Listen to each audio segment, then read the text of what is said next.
प्रिय विद्यार्थी, आज हम लोग एक ऐसे टॉपिक पर चर्चा करेंगे जो आपकी परीक्षा के लिए तो महत्वपूर्ण है ही, जो डिजर्टेशन आप करेंगे उसके लिए और जो रिसर्च करेंगे उसके लिए भी बहुत बहुत महत्वपूर्ण है। टॉपिक में का नाम है परिकल्पना, हाइपोथेसिस।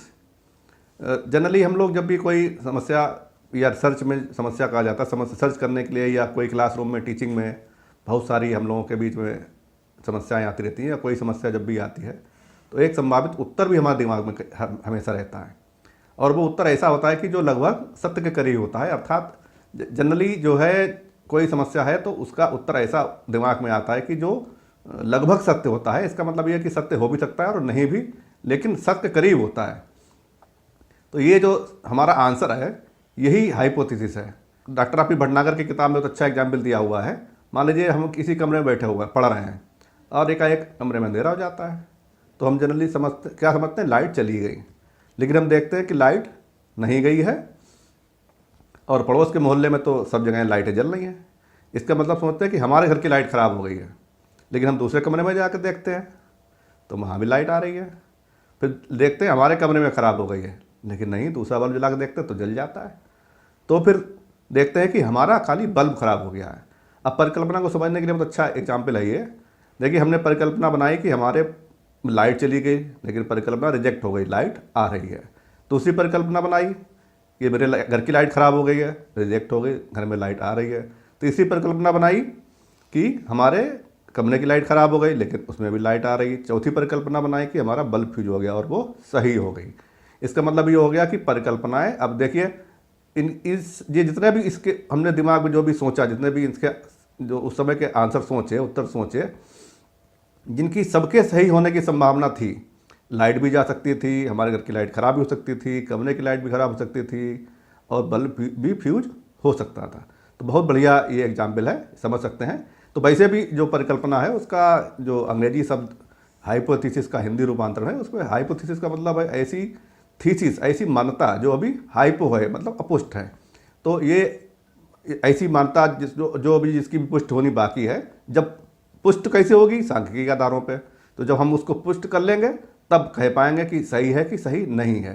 देखिए, वैसे भी जो है जो उसकी परिभाषा पे अगर जाएं तो टाउनसेंड ने कहा है कि परिकल्पना हमेशा समस्या का प्रस्तावित उत्तर होती है। जितने भी हमारे अनुसंधान शास्त्री, शिक्षा शास्त्री, उन्होंने भी इसी बात को कहा है।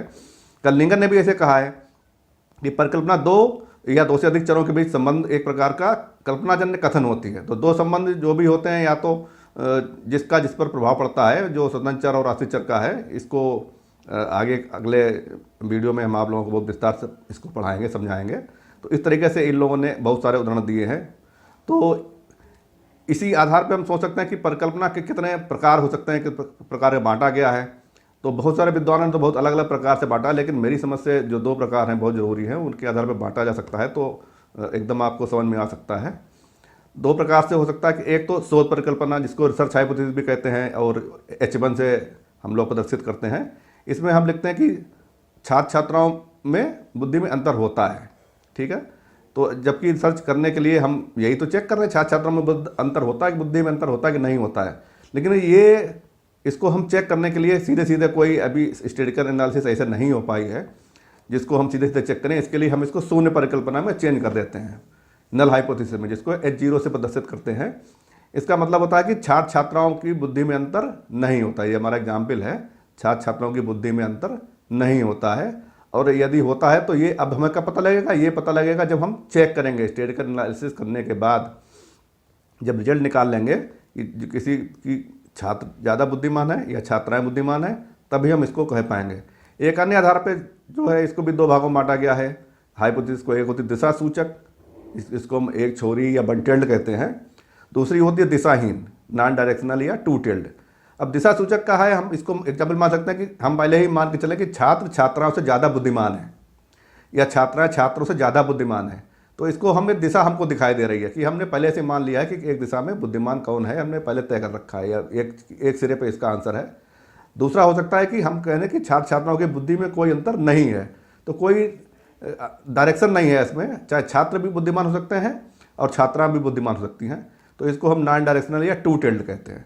तो इस प्रकार के आधार पर हमारी परिकल्पना को जो है अलग अलग लोगों ने अलग अलग आधार पर बांटा हुआ है। तो ये आज का रहा, और इसी तरीके से हम जब आगे बात करेंगे तो हम ये बताएंगे कि वेरिएबल क्या होते हैं, कौन कौन से वेरिएबल हैं, किसका किस पर प्रभाव पड़ता है। धन्यवाद।